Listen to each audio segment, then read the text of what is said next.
Hello everyone, welcome. ये अपना journey of straight line और सर्कल का क्लास नंबर 7 है। हम लोग 6 क्लास कर चुके हैं, जिसमें टोटल हम लोग 37 क्वेश्चन कर चुके हैं। ये जो अपना वीडियो सीरीज चल रहा है, इसमें हम लोग क्या कर रहे हैं, सिर्फ स्ट्रेट लाइन और सर्कल के प्रॉब्लम कर रहे हैं, और स्ट्रेट लाइन और सर्कल के प्रॉब्लम से ही हम कंसेप्ट रिवाइज कर रहे हैं। तो जो बच्चे एक बार स्ट्रेट लाइन और सर्कल पढ़ चुके हैं, उनको ये वीडियो सीरीज समझ में आएगा कि इसमें हम लोग क्या करेंगे। क्वेश्चन उन्हीं को समझ में आएगा क्या करने हैं। अगर बच्चा स्ट्रेट लाइन और सर्कल नहीं पढ़ा है, बिल्कुल भी नहीं पढ़ा है, तो वो पहले जाएं और स्ट्रेट लाइन और सर्कल पढ़ के आइए, फिर ये समझ में आएगा। ठीक है। क्लास 6 में मैं होमवर्क दिया था, जिसमें नंबर ऑफ़ कॉमन टेंजेंट निकालना था। उसका आंसर है number of common tangent, 2 number of common tangent होंगे। 37 नंबर क्वेश्चन होमवर्क था। आज हम लोग 38 नंबर क्वेश्चन से स्टार्ट कर रहे हैं। ओके, तो देखते हैं 38 नंबर क्वेश्चन नंबर 38। देखिए क्या कह रहा है। The circumference of the circle x² + y² - 2x + 8y - q = 0 is bisected by the circle this, then find p + q। Question में 2 सर्कल दिया हुआ है। एक सर्कल का सर्कमफेरेंस दूसरे सर्कल के द्वारा बाइसेक्ट हो रहा है। ठीक है, ये है क्वेश्चन। मतलब देखो कुछ ऐसा है। क्वेश्चन क्या है, एक सर्कल है, ठीक है, इसका ये सर्कमफेरेंस है। तो इस सर्कल का जो सर्कमफेरेंस है किसी दूसरे सर्कल के द्वारा ना बाइसेक्ट हो रहा है। ओके, तो जिस सर्कल का सर्कमफेरेंस बाइसेक्ट हो रहा है, उसका इक्वेशन दिया हुआ है x² + y² - 2x + 8y - q = 0। ठीक है, ये वाला सर्कल है, ये मान लो S1 सर्कल है। ठीक है, इस सर्कल का इक्वेशन ये दिया हुआ है, और इस सर्कल का जो सर्कल बाइसेक्ट कर रहा है उस सर्कल का वो S2 है मान लीजिए। ठीक है, और S2 का इक्वेशन दिया हुआ है x² + y² + 4x + 12y + p = 0, है ना। तो ये 2 सर्कल दिया हुआ है अपने पास। तो अब देखिए बच्चों, तो इस S1 सर्कल का सर्कमफेरेंस S2 सर्कल के द्वारा बाइसेक्ट हो रहा है। तो वैल्यू अपने को पूछ रहा है p + q का, है ना, p + q का। p + q = what. देखो अब यहाँ से एक अच्छा कंसेप्ट हम लोग सीखेंगे। जब 2 सर्कल बाइसेक्ट कर रहा होता, जब एक सर्कल दूसरे सर्कल को इंटरसेक्ट कर रहा होता है किसी 2 पॉइंट पर, मतलब 2 सर्कल एक दूसरे को इंटरसेक्ट कर रहा होता है 2 पॉइंट पर, तो वहाँ से एक कॉमन कॉर्ड बन सकता है। दोनों सर्कल का एक कॉमन कॉर्ड बन सकता है। ये मान लो पॉइंट A है और ये मान लीजिए पॉइंट B है। तो ये AB क्या होगा, कॉमन कॉर्ड होगा, है ना। AB कॉमन कॉर्ड का काम करेगा। 1 मिनट।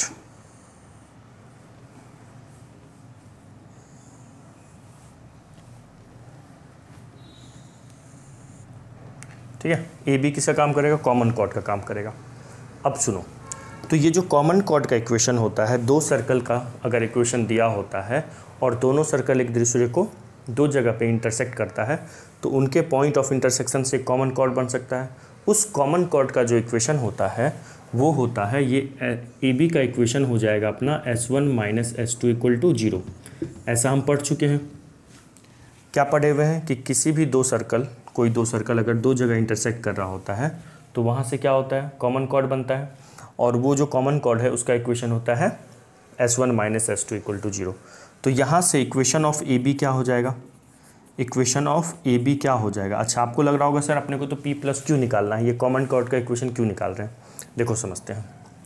अगर हम पहले निकालते हैं S1 - S2 निकाल दो। S1 - S2 तो x² cancel, y² cancel, -6x, और हो जाएगा यहाँ से -4y - q - p = 0, है ना। ओके, तो यहाँ से हम कह सकते हैं p और q को उधर लेके चले जाओ, तो -6x - 4y = p + q। Okay, ये किसका इक्वेशन आ गया, p। ये इक्वेशन आ गया AB सर्कल का, AB लाइन का, AB जो कॉमन कॉर्ड का काम कर रहा है। अब सुनो, ये जो छोटा वाला सर्कल है ना, जिसका सर्कल समझना, यही इस सवाल का कंसेप्ट समझना था। इस सवाल में यही कंसेप्ट समझना है अपने को। इस सवाल को मैं इसी कंसेप्ट को सिखाने के लिए लेके आया हूँ।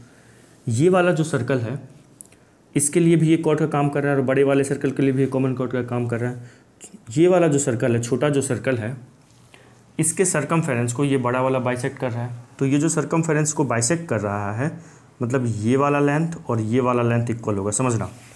ये वाला सर्कल का लेंथ, इधर वाला ये सेमी सर्कल और ये लेंथ इक्वल होगा, बाइसेक्ट कर रहा है सर्कमफेरेंस को। तो जो ए बी है ना, ये S1 के सेंटर से पास करेगा 100%। ए बी क्या करेगा, S1 के सेंटर से पास करेगा। तो S1 का मान लो सेंटर है अपना C, ठीक है, S1 का सेंटर C है। तो सेंटर क्या है देखिए ज़रा, -2, -6 होगा, है ना। S1 का सेंटर क्या होगा, -2, -6 होगा। तो ये अपना आ गया इक्वेशन ऑफ ए बी आ गया। अब सुनो, तो ए बी जो है कॉमन कॉर्ड है और ए बी किससे पास कर रहा है, इस S1 के सेंटर से पास कर रहा है। तो S1 का जो सेंटर क्या है बच्चों, यहाँ पे देखो लिखा हुआ है -2, -6। S1 का सेंटर ये नहीं होगा, S1 का सेंटर तो 1, -4 होगा ना, सॉरी 1, -4 ये हो गया S1 का सेंटर। S1 अपना ये है ना, 1, -4 हो जाएगा S1 का सेंटर। तो S1 के सेंटर से ये AB पास कर रहा है, तो ये सेंटर इस लाइन को सेटिस्फाई करेगा। तो क्या सीखें, तो इसको रख दो यहाँ पे, -6 × 1 -4 × -4 = P + Q। ये हो गया -6 -16 = P + Q। तो बच्चों P + Q की वैल्यू कितनी आ गई, 10 आ गई, है ना। P प्लस, देखो ऑप्शन है कोई, P + Q = 10, yes, B for Bombay is the correct answer, है ना। तो क्या क्या रिवाइज हुआ इस सवाल से कि दो सर्कल है, उसका कॉमन कॉर्ड अगर बनाना है तो कॉमन कॉर्ड का इक्वेशन क्या होता है, S1 - S2 = 0, पहली बात। दूसरी बात, अगर कोई एक सर्कल उसी में S1 और S2 में अगर S1 के सर्कमफेरेंस को S2 बाइसेक्ट कर रहा है, तो ये जो कॉमन कॉर्ड होगा S1 के सेंटर से पास करेगा। दो चीज़ रिवाइज हो गया। चलिए लिखिए, इसको तो लिख भी लो। और देखो आप, ये जो S1 - S2 जो कॉमन कॉर्ड होता है, इसके बारे में और कुछ बताता हूँ, इसको लिख लो पहले। यहाँ से हम लोग ये रिवाइज किए, S1 - S2 की क्या होता है, कॉमन कॉर्ड का इक्वेशन होता है। सुनो, एक और चीज़ रिवाइज होगा, कोई भी 2 डिग्री टर्म हो, कोई भी 2 डिग्री कर्व हो, 2 डिग्री कर्व का इक्वेशन क्या होता है, ax², 2 डिग्री टर्म का ax² + 2hxy + by² + 2gx + 2fy + c = 0। ये एवरी 2 डिग्री कर्व को रिप्रेजेंट करता है, ठीक है। तो कोई भी 2 डिग्री कर्व हो, और अगर वो दो, मान लो ये कोई 2 डिग्री कर्व है, ठीक है, और अगर वो एक दूसरे को इंटरसेक्ट कर रहा होता है, तो इसका मान लो ये S1 है और ये S2 है। ऐसा नहीं सर्कल को ही S1 S2 से रिप्रेजेंट करते हैं, तो इस 2 डिग्री कर्व को हम लोग क्या मान रहे हैं, S1 और S2 से रिप्रेजेंट कर रहे हैं। तो अगर S1 और S2 से रिप्रेजेंट कर रहे हैं, तो देखो ये वाला अपना S1 है और ये ऊपर वाला अपना S2 है। तो ये जो कॉमन कॉर्ड बन रहा है, इस कॉमन कॉर्ड का इक्वेशन क्या होगा, S1 - S2 = 0, है ना। तो क्या क्या रिवाइज हो गया कि कोई भी 2 डिग्री कर्व का अगर कॉमन कॉर्ड का इक्वेशन निकालना हो, कॉमन कॉर्ड क्या होता है, वो दोनों 2 डिग्री कर्व जहाँ पे एक दूसरे को इंटरसेक्ट करती है, उन 2 पॉइंट्स को अगर हम मिलाएंगे, ज्वाइन करेंगे, तो एक कॉमन कॉर्ड बनेगा। कॉमन कॉर्ड मतलब कॉर्ड बनेगा और दोनों का कॉर्ड का काम करेगा, इसलिए उसको कॉमन कॉर्ड कहते हैं। तो ये कॉमन कॉर्ड हो गया, और इस कॉमन कॉर्ड का इक्वेशन क्या हो जाएगा, S1 - S2 = 0। चाहे सर्कल हो या पैराबोला हो या हाइपरबोला हो या एलिप्स हो या एनी अदर 2 डिग्री कर्व हो, और कोई दूसरा कोई 2 डिग्री कर्व हो। हमारे सिलेबस में यही है, सर्कल, पैराबोला, हाइपरबोला और एलिप्स, ठीक है ना। आ रही है बात समझ में। तो और कोई भी 2 डिग्री कर्व हो, अगर वो एक दूसरे को इंटरसेक्ट कर रही होती है, तो जहाँ पे इंटरसेक्ट कर रही होती है उन दोनों पॉइंट्स को मिलाते हैं तो कॉमन कॉर्ड बनता है, और उस कॉमन कॉर्ड का इक्वेशन होता है, उस दोनों 2 डिग्री कर्व के इक्वेशन को सब्ट्रैक्ट कर दो, नथिंग एल्स। S1 - S2 = 0 आया समझ में। तो इस पहला वाला सवाल से, आज से क्लास के फर्स्ट सवाल से क्या रिवाइज किया कि 2 सर्कल है, उसका कॉमन कॉर्ड का इक्वेशन S1 - S2 = 0 होगा। अगर एक सर्कल दूसरे सर्कल के सर्कमफेरेंस को बाइसेक्ट कर रहा है, तो जिस सर्कल का सर्कमफेरेंस बाइसेक्ट हो रहा है उसका सेंटर कॉमन कॉर्ड पे लाई करेगा। रिवाइज हो गया। और every for any 2 degree curve के लिए भी ये कंसेप्ट अप्लाई हो सकता है, S1 - S2 = 0 आया समझ में। चलो अब क्वेश्चन नंबर 39 करते हैं।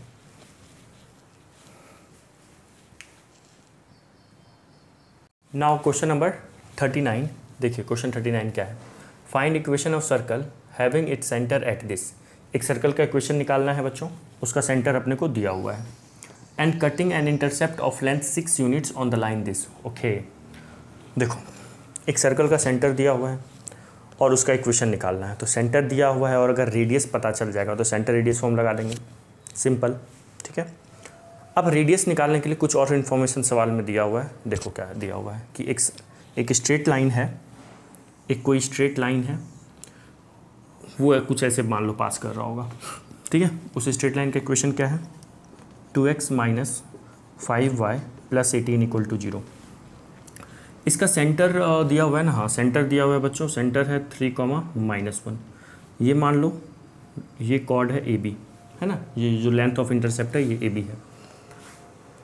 अपने को रेडियस निकालना है। अच्छा, ये टोटल लेंथ ना, AB का लेंथ ना बच्चों क्वेश्चन में ही 6 दिया हुआ है, देखो आपको 6 दिया हुआ है ना, हाँ 6 दिया हुआ है। तो अगर मैं इस पर परपेंडिकुलर डालूँ और ये अगर m होगा तो हम कह सकते हैं ये भी 3 होगा, ये भी 3 होगा। क्यों? क्योंकि सर्कल से के सेंटर से किसी भी कॉर्ड पे डाला हुआ परपेंडिकुलर उस कॉर्ड को बाइसेक्ट करता है। तो ये टोटल 6 लेंथ का है तो 3 लेंथ हो जाएगा। और ये वाला जो लेंथ होगा इसको, यही तो रेडियस है अपना, r है, मतलब AC ही तो r है। AC बोले या CB बोले, ये दोनों AC equal to CB that is equal to radius r, है ना। अब ये रेडियस निकालना है। सुनो, ये लेंथ निकाल लो पहले, ठीक है। ये अगर लेंथ निकाल लेंगे तो उसके बाद हम पाइथागोरस लगा लेंगे। अब बात है कि CM लेंथ कैसे निकालेंगे। तो किसी भी पॉइंट से किसी स्ट्रेट लाइन का डिस्टेंस फॉर्मूला लगा दो इस पॉइंट से। तो CM देखो बच्चों, CM इक्वल टू क्या हो जाएगा, इस लाइन से डिस्टेंस निकाल रहे हैं तो 2 × 3 माइनस 5 × -1 प्लस 18 अपॉन क्या होगा, A² + B² अपॉन 2 का स्क्वायर 4 और 5 का स्क्वायर 25, है ना। तो ये हो गया minus minus plus, 3 × 2 = 6, 6 × 5 = 11, 29, total 29 upon √29 और ये आ जाएगा √29, है ना। CM लेंथ कितना आ गया, CM लेंथ बोले तो कितना आ गया, √29। ओके, अब अपने को क्या करना है, अब बताओ क्या करना है। इस ट्रायंगल में आ जाओ। कौन से ट्रायंगल में, इन ट्रायंगल ACM में, ठीक है। कौन से ट्रायंगल में, ट्रायंगल ACM में। पाइथागोरस लगा दीजिए। ये रेडियस है, ये AC अपना हाइपोटेनस है। तो r² इक्वल टू कितना हो जाएगा बच्चों, this square plus this square, मतलब परपेंडिकुलर प्लस बेस का स्क्वायर। परपेंडिकुलर कितना है, √29 होगा ना, स्क्वायर प्लस बेस क्या है, AM बेस है। बेस का लेंथ कितना है बच्चों, 3 यूनिट है, तो 3 का स्क्वायर कर देंगे। तो r² इक्वल टू हो गया 29 + 9 कितना आएगा, r² इक्वल टू 38, है ना। तो ये हो गया। और देखो एक ही ऑप्शन में वैसे 38 है, वही आंसर सही हो गया। तो सर्कल का इक्वेशन क्या हो जाएगा, सर्कल का इक्वेशन सेंटर रेडियस फॉर्म में x माइनस सर्कल का सेंटर का x कोऑर्डिनेट 3 प्लस y + 1 का whole square equal to r² तो 38 दिया हुआ है ना। 38 का स्क्वायर मत कर देना। और ये देखो answer C for cat is the correct answer. आया समझ में। तो 2 क्वेश्चन किए, चलो अब 3rd क्वेश्चन करते हैं। लिखिए क्वेश्चन नंबर 40। देखिए 40 नंबर क्वेश्चन क्या कह रहा है, बढ़िया क्वेश्चन है। इससे भी एक चीज़ नया चीज़ सीखेंगे हम लोग। क्वेश्चन में है if equation of chord of minimum length passing through the point 1,2 of circle this is this, ठीक है। एक कॉर्ड है जिसका अननोन, एक इक्वेशन दिया हुआ है, एक कॉर्ड है AX + BY + 1 = 0। तो अपने को ना A + B का वैल्यू नहीं, सॉरी A² + B² का वैल्यू पूछ रहा था, कब सवाल में पूछ रहा है, ठीक है। अब ये जो लाइन है ये एक सर्कल के लिए कॉर्ड का काम कर रहा है। जिस सर्कल के लिए कॉर्ड का काम कर रहा है उस सर्कल का इक्वेशन ये दिया हुआ है, ठीक है। क्वेश्चन में लिखा हुआ है एक सर्कल है, ठीक है। इसके अंदर कहीं पे कोई मान लो एक पॉइंट होगा, ये तो चलो सेंटर है। सर्कल का सेंटर बताओ, सोचो बताओ क्या होगा सर्कल का सेंटर, 2,1। सर्कल का सेंटर कितना हो गया, 2,1। तो अब देखो बच्चों क्वेश्चन में कह रहा है कि इस पॉइंट से, एक मिनट थोड़ा सर्कल बना लूँ मैं, ठीक है। तो अगर मैं बोलूँ ये अगर पॉइंट है, लेट से दिस इज पॉइंट क्या है 1,2, अगर ये पॉइंट है 1,2, तो इससे कितने लाइन पास कर सकते हैं, कितने कॉर्ड पास कर सकते हैं, बहुत सारे कॉर्ड पास कर सकते हैं। देखो ये भी एक कॉर्ड है, ये भी एक कॉर्ड है, बहुत सारे कॉर्ड पास कर सकते हैं, ठीक है, बहुत सारे कॉर्ड पास कर सकते हैं। अब सवाल में कह रहा है कि ये जो पॉइंट है 1,2, ये पॉइंट क्या है 1,2, इससे पास करने वाला एक ऐसा chord, equation of chord of minimum length, उस कॉर्ड का ना लेंथ मिनिमम रखना है। समझ में आ रहा है? कॉर्ड का लेंथ मिनिमम रखना है। अब सोचते हैं कि यार उस पॉइंट से, किसी पर्टिकुलर पॉइंट से तो बहुत सारे कॉर्ड पास कर सकते हैं, तो जिस कॉर्ड का लेंथ मिनिमम होगा, तो मतलब क्या कहना चाह रहा है सवाल वाला, क्वेश्चन देने वाला क्या यहाँ पे इनडायरेक्टली हिंट किया हुआ है, समझना है इसको, इस कंसेप्ट को ध्यान रखना। सुनो, अगर किसी सर्कल के किसी गिवन पॉइंट से बहुत सारे कॉर्ड पास कर सकते हैं, लेकिन कोई एक ऐसा कॉर्ड जो यहाँ पे ना इस पॉइंट पे, कोई गिवन पॉइंट पे बाइसेक्ट हो रहा हो, अगर ये ए बी कॉर्ड है ना, और अगर A P equal to P B हो रहा हो, सॉरी बाइसेक्ट हो रहा हो, हाँ बाइसेक्ट हो रहा हो, तो इस कॉर्ड का लेंथ ना मिनिमम होगा इस पॉइंट से गुजर कर। मतलब इस पॉइंट से तो बहुत सारे लाइन गुजरेंगे, बहुत सारे कॉर्ड पास करेंगे, लेकिन अगर वो इस पॉइंट पी पे बाइसेक्ट हो जाएगा, तो उस ए बी का लेंथ वो मिनिमम लेंथ वाला कॉर्ड होगा। समझ में आया क्या कहा हमें? सुनो फिर से बताता हूँ। देखो, अगर कोई मान लो सर्कल दिया हुआ है और सर्कल के किसी पर्टिकुलर पॉइंट से बहुत सारे कॉर्ड पास कर सकते हैं, लेकिन कोई एक ऐसा कॉर्ड, मान लो ये भी एक कॉर्ड है, ये भी एक कॉर्ड है, तो देखने से ही लग रहा है कि सी डी का लेंथ ए बी से ज़्यादा है, और अगर ए बी यहाँ पे मान लेते हैं पी पे बाइसेक्ट हो रहा है, मतलब ये length A P equal to P B हो रहा है, तो ये कॉर्ड ना मिनिमम लेंथ वाला होगा। समझ में आया? ये कॉर्ड मिनिमम लेंथ वाला होगा। कहने का मतलब किसी भी गिवन पॉइंट से गुजरने वाले इनफाइनाइट कॉर्ड में से वो कॉर्ड मिनिमम लेंथ का होगा जो कॉर्ड इस गिवन पॉइंट पे बाइसेक्ट हो रहा होगा। आया समझ में? तो यहाँ से यही कंसेप्ट हम लोग अप्लाई करेंगे बच्चों, ठीक है ना? यही कंसेप्ट हम लोग क्या करेंगे? अप्लाई करेंगे। तो इस कंसेप्ट को अप्लाई कैसे करेंगे? तो देखो, सर्कल बनाते हैं, सर्कल का सेंटर दिया हुआ है, चलो एक मान लेते हैं कॉर्ड है ये, चलो ऐसा हॉरिजॉन्टल बना लेते हैं, समझने में आसानी होगा। ये कॉर्ड है ए बी, ये मान लेते हैं बहुत सारे कॉर्ड पास कर रहे हैं, लेकिन वो वाला कॉर्ड लेते हैं जो यहाँ पे बाइसेक्ट होगा। क्यों बाइसेक्ट होगा? क्योंकि मिनिमम लेंथ का है। वही कॉर्ड मिनिमम लेंथ का होगा जो पी पे बाइसेक्ट होगा। नहीं तो बहुत सारे कॉर्ड पास कर सकते हैं, लेकिन उस कॉर्ड में से वही कॉर्ड मिनिमम लेंथ का होगा जो पी पे बाइसेक्ट हो रहा होगा। ठीक है, तो ये वाला पॉइंट पी है अपना, मान लीजिए। अच्छा, ये सेंटर है, एक मिनट पी नीचे लिख लेता हूँ, ठीक है, ये सेंटर है। इस सर्कल का सेंटर कितना है? 2,1। अब क्वेश्चन में है कि अपने को ना ax plus B Y plus 1, ये ए बी का इक्वेशन दिया हुआ है। इक्वेशन ऑफ ए बी क्या दिया हुआ है? ax plus B Y plus 1 equal to 0, और फाइंड आउट क्या करना है? a² plus b²। तो क्या करेंगे, इस इक्वेशन को हम फाइंड आउट कर लेंगे, मतलब ए बी का वैल्यू फाइंड आउट करना ही पड़ेगा। कैसे करेंगे बताता हूँ। ए बी का आपको इक्वेशन फाइंड आउट करना पड़ेगा। ए बी का अगर आप इक्वेशन फाइंड आउट कर लेते हैं, अगर मान लो, मैं मान लेता हूँ कुछ गलत ही इक्वेशन मान लेता हूँ, जैसे रैंडमली मान लेता हूँ 5x माइनस 3y प्लस 1 मान लो इक्वेशन आ रहा होगा, मान लेते हैं, तो 5 a का वैल्यू हो जाएगा और 3 b का वैल्यू हो जाएगा। ठीक है, चलो अब ए बी का इक्वेशन फाइंड आउट करना है। तो देखो, ए बी किसी गिवन पॉइंट से पास कर रहा है क्या? कोई भी अगर स्ट्रेट लाइन का इक्वेशन निकालना हो और उस स्ट्रेट लाइन को एक गिवन पॉइंट से पास कर रहा हो, तो उस स्ट्रेट लाइन पे कोई दूसरा पॉइंट ढूंढो या फिर उस स्ट्रेट लाइन का स्लोप फाइंड आउट करो, तो equation of straight line find out हो जाएगा। क्या बोला मैं? अगर किसी भी स्ट्रेट लाइन का इक्वेशन निकालना हो और उस स्ट्रेट लाइन पे कोई एक अगर पॉइंट दिया हुआ हो, तो दूसरा एक पॉइंट ढूंढ लो या फिर एक स्लोप ढूंढ लो। बहुत सिंपल है, ठीक है। तो इस पर कोई दूसरा पॉइंट ढूंढना यहाँ पे पॉसिबल नहीं है, तो हम स्लोप ढूंढ लेते हैं। देखो, स्लोप ऑफ सी पी कितना होगा बताओ? स्लोप ऑफ सी पी कितना होगा? समझ में आ गया होगा आई थिंक आप लोग को। सी पी, अच्छा देखते हैं, ये जो सी पी है, सी से हम लोग पी पे मिलाएं। अब मैं कह रहा हूँ ये 90 डिग्री होगा, आप कहोगे सर क्या गारंटी है 90 डिग्री होगा? तो बताओ, पी पे ये बाइसेक्ट हो रहा है ना, A P equal to P B हो रहा है।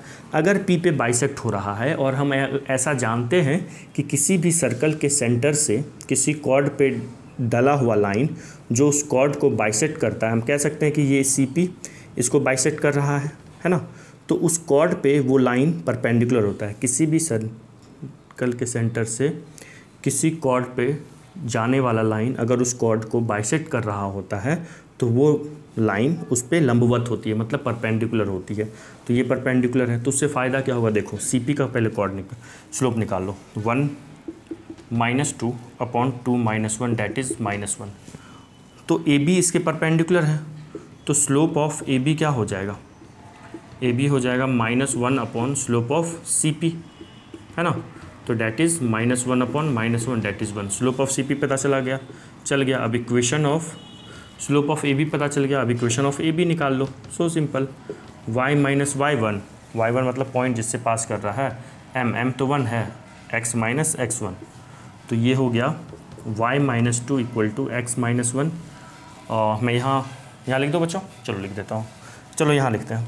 तो ये हो जाएगा x माइनस वाई, 2 उधर चला जाएगा तो 2 माइनस 1 और प्लस 1 इक्वल टू 0। देखो वही समझो, इसी इक्वेशन को, ये इस इक्वेशन को रिप्रेजेंट कर रहा है ना।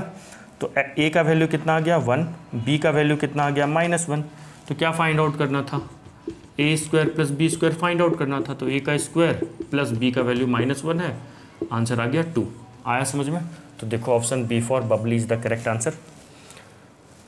इस सवाल से क्या सीखें बताओ, इस सवाल से, अच्छा पहले लिख लो, लिखिए इसको जल्दी से, लिख लिए। देखो तो इस सवाल से हम लोग क्या सीखे, हम लोग क्या समझ में आया हम लोगों को बताता हूँ। देखो एक बार फिर से रिवाइज कर लेते हैं इस क्वेश्चन को, क्योंकि अच्छा क्वेश्चन था। इस क्वेश्चन में दिया हुआ था कि एक सर्कल है जिसके किसी एक पॉइंट से एक कॉर्ड जा रहा है, ठीक है ना, कोई कॉर्ड जा रहा है। तो उस कॉर्ड का इक्वेशन दिया हुआ था इस फॉर्मेट में, ax plus B Y plus 1, तो a स्क्वायर बी स्क्वायर निकालना था। इस सवाल से हम लोग ये सीखें कि अगर किसी कॉर्ड का लेंथ मिनिमम है, किसी पॉइंट से अगर वो पास कर रहा है, किसी गिवन पॉइंट से पास करते हुए किसी कॉर्ड का लेंथ मिनिमम है, तो उस पॉइंट पे वो कॉर्ड बाइसेक्ट हो रहा होगा, उस पॉइंट पे वो कॉर्ड बाइसेक्ट हो रहा होगा। इसका मतलब P इसका मिड पॉइंट होगा। ठीक है सर, ये भी समझ लिए P मिड पॉइंट होगा। तो इस सवाल में उसका यूज़ कहाँ हुआ, देखो जब मैं CP का स्लोप निकाला और CP को AB पे परपेंडिकुलर कर दिया, तो ये मैं कौन सा कंसेप्ट यूज़ किया। देखो अगर P से, अगर मैं कहूँ P से तो और भी कॉर्ड पास कर सकते थे, P से तो और भी कॉर्ड लो, ये पास कर गया, ये यहाँ पे मान लो ये कॉर्ड पास किया PQ, है ना। अब अगर मैं CP यहाँ पे, अगर P मत बोलो, P ये था, मान लो अपना RS से क्या किया, एक कॉर्ड था RS, ये P से पास किया, लेकिन P पे बाइसेक्ट नहीं हो रहा है, तो मैं इसको नहीं कह सकता हूँ कि CP इस पे 90 डिग्री है, ये मैं नहीं कह सकता हूँ, ठीक है ना। तो CP 90 डिग्री कब होगा, जब ये बाइसेक्ट होगा, मतलब RP इक्वल टू PS होता, और जब RP इक्वल टू PS होगा तो हम कह सकते हैं कि उसका तब लेंथ मिनिमम होगा। तो इसीलिए अगर AB का लेंथ मिनिमम होगा तो P पे वो बाइसेक्ट हो रहा था, और P पे अगर बाइसेक्ट हो रहा था तो ये मिड पॉइंट है P, और अगर सेंटर C को अगर हम P से मिलाएं और P बाइसेक्ट कर रहा है तो ऑटोमेटिकली ये दोनों लेंथ इक्वल पहले से ही है, तो ये परपेंडिकुलर कहला जाएगा, है ना।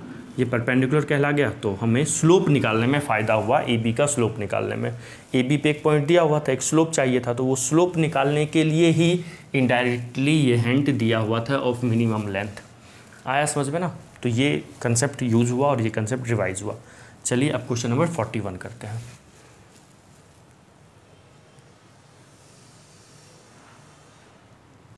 क्वेश्चन नंबर 41 देखो पढ़ता हूँ।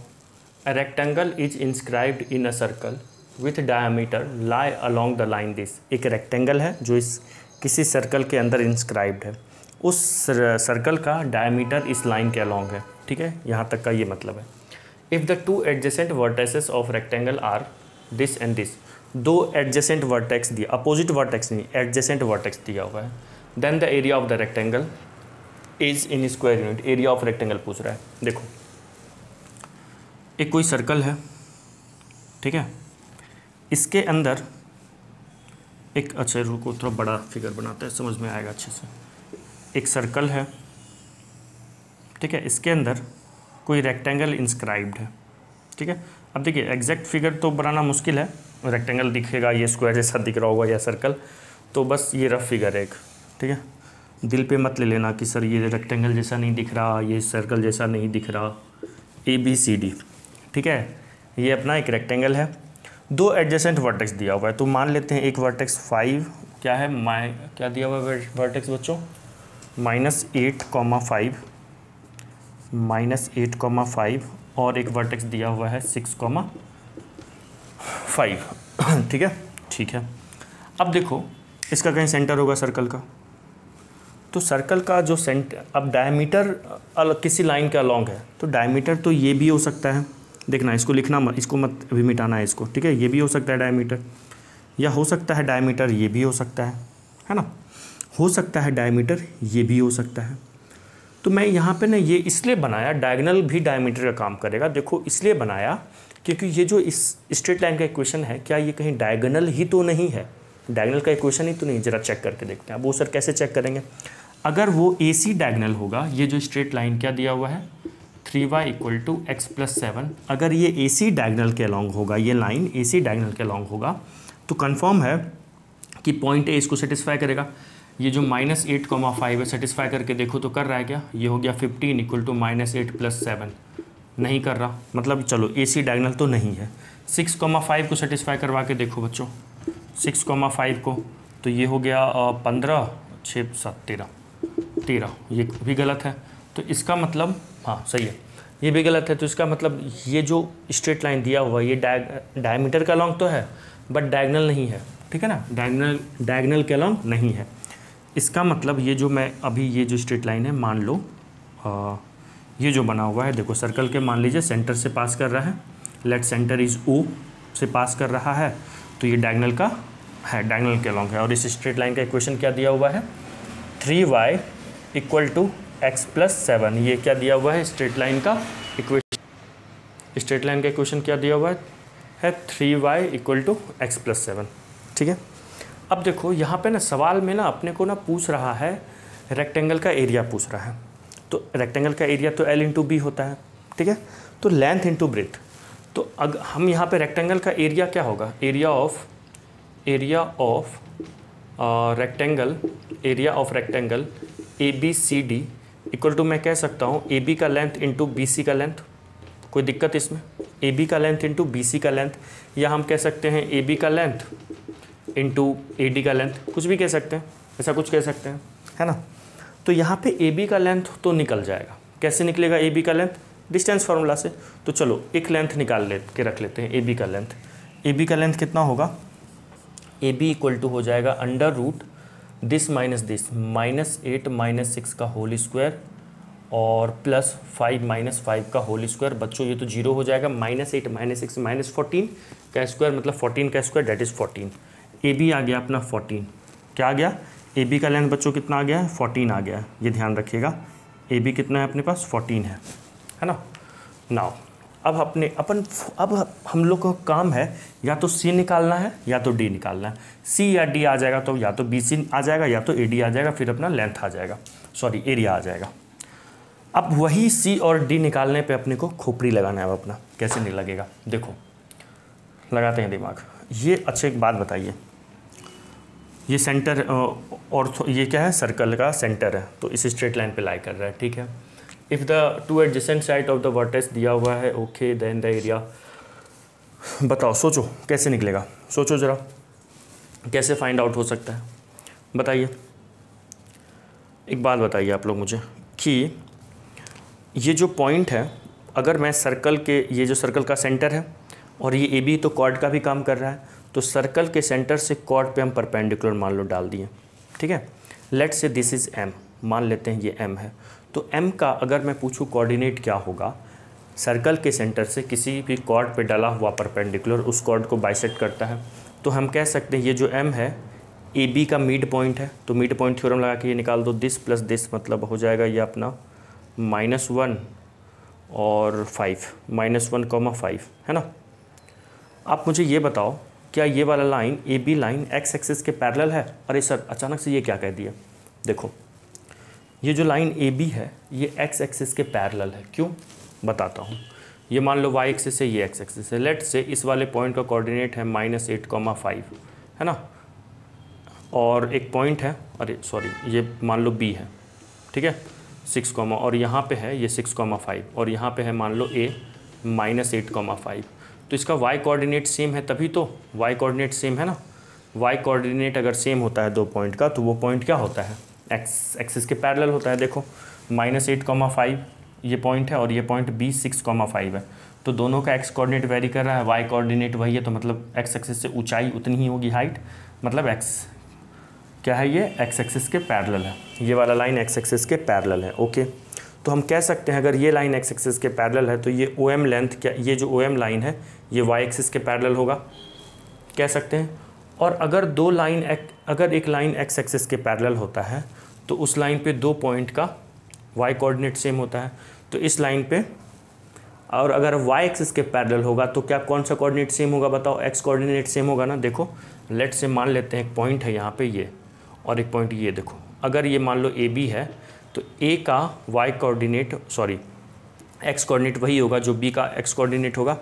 तो सर उससे आप कहना क्या चाह रहे हैं, तो मैं उससे सर्कल के सेंटर का एक्स कोऑर्डिनेट निकाल लिया। देखो सर्कल के सेंटर का एक्स कोऑर्डिनेट तो -100% होगा। वाई कोऑर्डिनेट मान लो कुछ के, मान लो वाई कोऑर्डिनेट क्या मान लिए के, ठीक है। तो फिर कहोगे सर उससे क्या होगा, तो उससे के फाइंड आउट हो जाएगा। तो के फाइंड आउट होगा तो क्या होगा, तो सर्कल का सेंटर फाइंड आउट हो जाएगा। तो सर्कल के सेंटर से क्या फ़ायदा अपने को, सर्कल के सेंटर से क्या फ़ायदा, तो देखो सर्कल के सेंटर से क्या फ़ायदा होगा। अगर सर्कल का सेंटर पता चल जाएगा तो हम जानते हैं किसी भी रेक्टेंगल का जो देखो ये डायगोनल का भी तो काम कर, डायगोनल भी तो यहीं से जाएगा, है ना, डायगोनल भी क्या है यहाँ से जा रहा है। अगर ये रेक्टेंगल इस सर्कल में इंस्क्राइब्ड है तो जो सर्कल का सेंटर है डायगोनल को क्या कर रहा है, बाइसेक्ट कर रहा है ना। तो डायगोनल भी यहाँ से जाएगा, और डायगोनल जहाँ पे एक दूसरे को इंटरसेक्ट करता है वहाँ पे मतलब बाइसेक्ट भी होता है डायगोनल। तो अगर ये पॉइंट ए है और ओ पता चल जाएगा तो मिड पॉइंट लगा के हम सी भी निकाल सकते हैं, और जैसे ही सी आया बी सी आ जाएगा, और बी सी जैसे ही आया एरिया आ जाएगा। आ गया समझ में। अब बात है सर ओ के कैसे निकालेंगे, तो ये जो ओ है ये लाइन 3y = x+7 पे लाई कर रहा है ना, इस लाइन पे लाई कर रहा है। डायमीटर के अलॉन्ग है, तो डायमीटर है, अगर डायमीटर के अलॉन्ग है तो ये सेंटर है, सेंटर का कोऑर्डिनेट है ये, तो इस पे लाई कर रहा है। तो ये हो गया 3k = -1+7, डैट इज़ ये हो जाएगा 6, 3k = 6 डैट इज़ 2। के का वैल्यू 2 आ गया, है ना। के का वैल्यू क्या आ गया बच्चों, तो यहाँ पे -1, 2 ये पॉइंट हो गया। तो अब चलो ए सी हम मान लेते हैं अल्फ़ा, बीटा। अब हम निकाल लेते हैं, सी निकाल लेते हैं। तो ये हो जाएगा -8 + α/2 = -1। तो -8 + α = -2, तो अल्फ़ा = 8 - 2 6। तो सी का एक्स कोऑर्डिनेट आ गया 6, वाई कोऑर्डिनेट निकालते हैं। आ रहा है ना समझ में, बहुत बढ़िया क्वेश्चन था।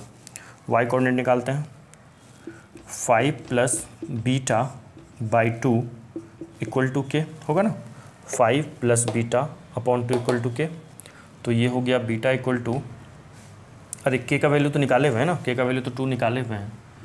तो 4 - 5 बीटा = आ गया -1। तो ये आ गया -1 बच्चों, है ना, -1 आ गया। तो चलिए अब बी सी का लेंथ निकाल लीजिए। बी सी का लेंथ कितना होगा, डिस्टेंस फार्मूला लगा दो। तो बी सी में डिस्टेंस फार्मूला यहाँ तक लिख लो जल्दी से, फिर बी सी का लेंथ निकालते हैं। तो देखो बी सी का लेंथ क्या हो जाएगा, √, और देखिए वाई कोऑर्डिनेट एक्स कोऑर्डिनेट तो सेम है, मतलब ये मैं कह सकता हूँ, देखो लगाना दिमाग, 6 - 6 का होल स्क्वायर, और मतलब 0 हो जाएगा। ये 5 -1 तो ये हो जाएगा 6, ये 5। हाँ, बी सी का लेंथ 6 आ गया, ठीक है, बी सी 6 आ गया, और ए बी 14 था। तो रिक्वायर एरिया कितना आ गया, area of rectangle A B C D = 6 × 14, ठीक है। 14 का टेबल आता है, तो बताओ कितना होगा, ये हो जाएगा 84। A for Apple is the correct answer.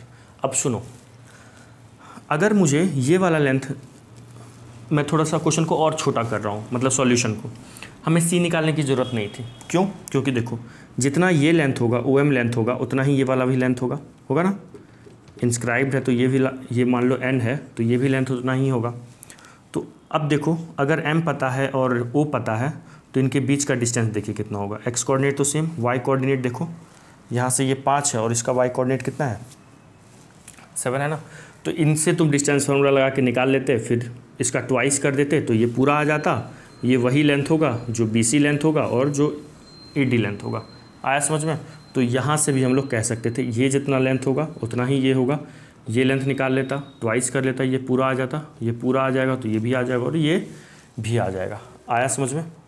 चलिए बहुत ही बढ़िया, ठीक है। अच्छा ये वाला लेंथ कितना होगा, देखो ये 2 है वाई कोऑर्डिनेट और इसका 5 है, तो ये लेंथ 3 होगा ना, तो ये लेंथ बिना पेन चलाए 3 आ जाएगा। देखो y कोऑर्डिनेट यहाँ 5 है, यहाँ पे 2 है, तो ये लेंथ कितना होगा।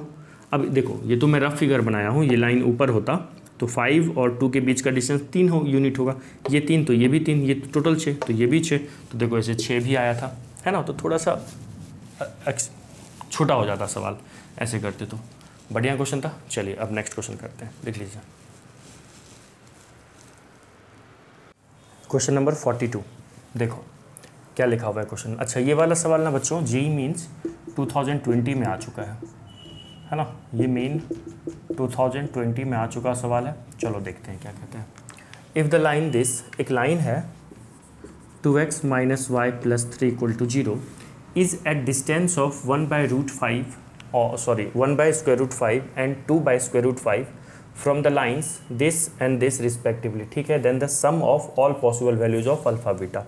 ओके ये एक लाइन है, ये जो लाइन है ये किसी दो गिवन लाइन से जिसका डिस्टेंस इसका दिया हुआ है, मतलब इस लाइन का डिस्टेंस, एक दूसरा लाइन है 4x minus 2y plus alpha equal to 0 और एक लाइन है 6x minus 3y plus beta equal to 0। इस लाइन का ये मान लो L1 है, ये मान लो बच्चों L2 है, ये मान लीजिए L3 है। लाइन L1 और लाइन L2 के बीच का डिस्टेंस 1/√5 दिया हुआ है और लाइन L1 और L3 के बीच का डिस्टेंस 2/√5 दिया हुआ है ना, दिया हुआ है। मतलब इस L1 और L2 के बीच का जो डिस्टेंस है वो L1 और L3 के बीच का डिस्टेंस का हाफ है, या कह सकते हैं L1 और L3 के बीच का डिस्टेंस ट्वाइस है L1 और L2 के बीच के डिस्टेंस के, ठीक है। देखो अगर यहाँ पे पैरेलल वगैरह लाइन दिख रहा होगा ना तो उसका कोई फ़ायदा है नहीं अपने को लेने का। पैरेलल से कुछ कर नहीं सकते, कोई खास चीज़ कर नहीं सकते, दिख तो पैरेलल ही रहा है। देखो इन दोनों लाइन का रेशियो क्या है, कोफिशिएंट देखिए 2/4 इक्वल टू -1/2 इक्वल टू 3। अच्छा अल्फ़ा और बीटा तो हो सकता है, अल्फ़ा बीटा के बारे में पता नहीं वैसे भी, ठीक है ना, अभी कुछ नहीं कह सकते, ठीक है। देखो कैसे करेंगे अब। अच्छा डिस्टेंस है तो मतलब अल्फ़ा बीटा अलग ही होगा, तो ये हम कह सकते हैं 2/4 इक्वल टू -1/-2 इक्वल टू 3/अल्फ़ा के इक्वल नहीं होगा। और ये दोनों का रेशियो भी देखो 2/6 हो जाएगा, 2/6 है ना, इक्वल टू -1/-3 इक्वल टू 3/बीटा। ये रेशियो देखो तो सेम आ रहा है बच्चों, हाँ ये रेशियो अपना 2/3 चाहिए सेम आ रहा है। तो मतलब L1 और L3 भी देखिए L1 और L2 भी पैरेलल है और L1 और L3 भी पैरेलल है, मतलब कुछ ऐसा बन रहा होगा, ठीक है ना। बट उनका कोई फ़ायदा है नहीं ऐसा कुछ लेने का, कोई फ़ायदा नहीं है।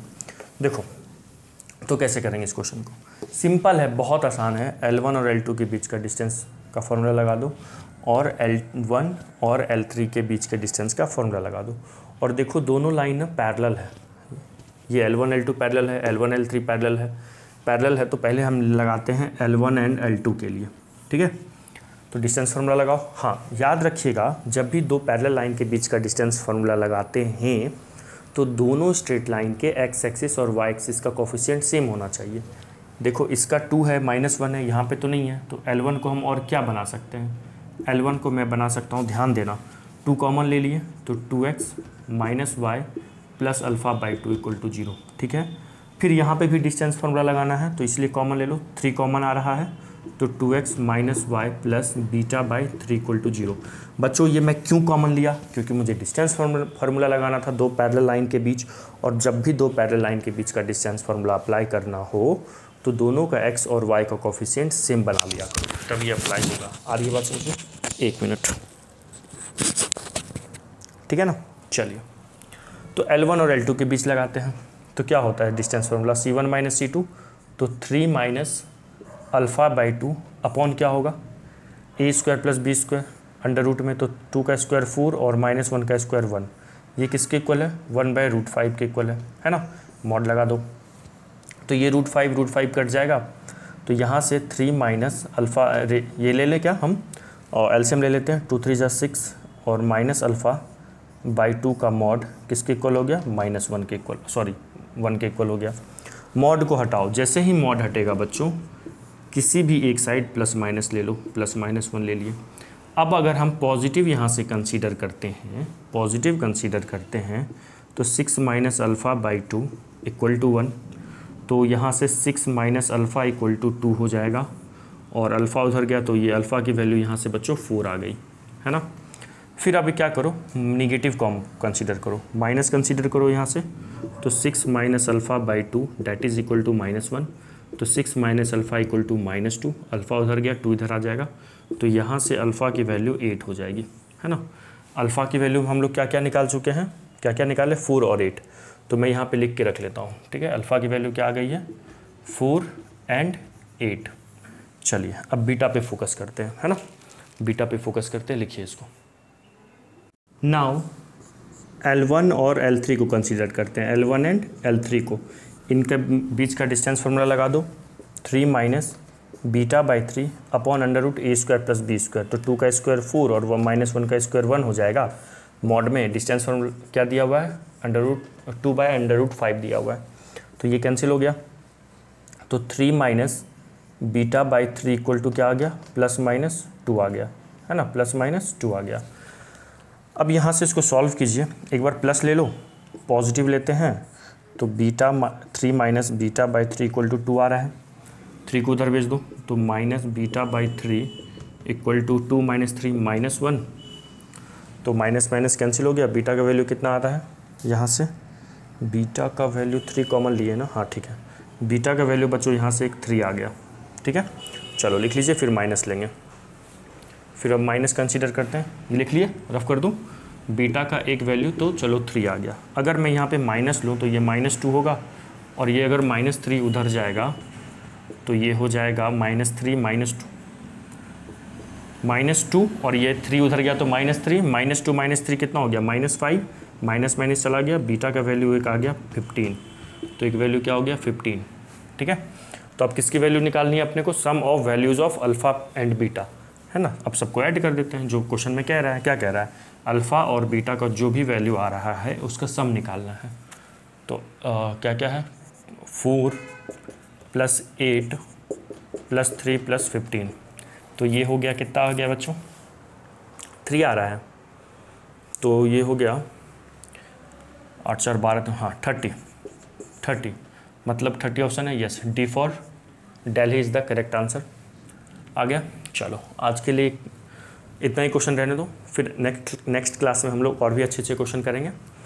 तो आई होप सारे बच्चों को समझ में आया होगा, और अगर आया है तो कमेंट करना। इसके बाद मैं ना एक क्वेश्चन, अभी रुक जाओ, एक क्वेश्चन होमवर्क दे देता हूँ, आप होमवर्क कीजिएगा, ठीक है, इसको लिख लीजिए पहले। तो बच्चों लिख लिए, ये क्वेश्चन 43 नंबर क्वेश्चन होमवर्क है, आप लोग को खुद से करके आना है, ट्राई करना। इसको मैं पढ़ लेता हूँ बस, ताकि आप गलत यहाँ पे ना समझ ले कुछ। A line of fixed length a + b, एक लाइन है जिसका लेंथ a + b है, moves so that its ends are always on 2 perpendicular lines, मतलब एक लाइन है जो ऐसे मूव कर रहा है कि इसका एंड हमेशा 2 परपेंडिकुलर लाइन पे ही लाई कर रहा है। आप इसको मानना चाहो तो x एक्सिस y एक्सिस मान सकते हो, जिस 2 परपेंडिकुलर लाइन पे उस लाइन का एंड मूव कर रहा है। The locus of the point which divides this line in the portion A B, एक ऐसे पॉइंट का लोकस निकालना है P जो इस लाइन को, ये टोटल लेंथ a + b है, बट a/b में डिवाइड कर रहा है। उस मैं हिंट भी दे दिया, बोला तो था नहीं दूंगा बट दे दिया हिंट, a/b में डिवाइड कर रहा है। ये आप ऊपर भी ले सकते हो, नीचे वाला भी पार्ट a ले सकते हो, किसी को भी ले सकते हो, ठीक है। कमेंट करके इसका आंसर बताना, ठीक है। 43 नंबर क्वेश्चन तक हो जाएगा तो अपना, फिर नेक्स्ट क्वेश्चन से क्लास से हम लोग 44 नंबर क्वेश्चन स्टार्ट करेंगे।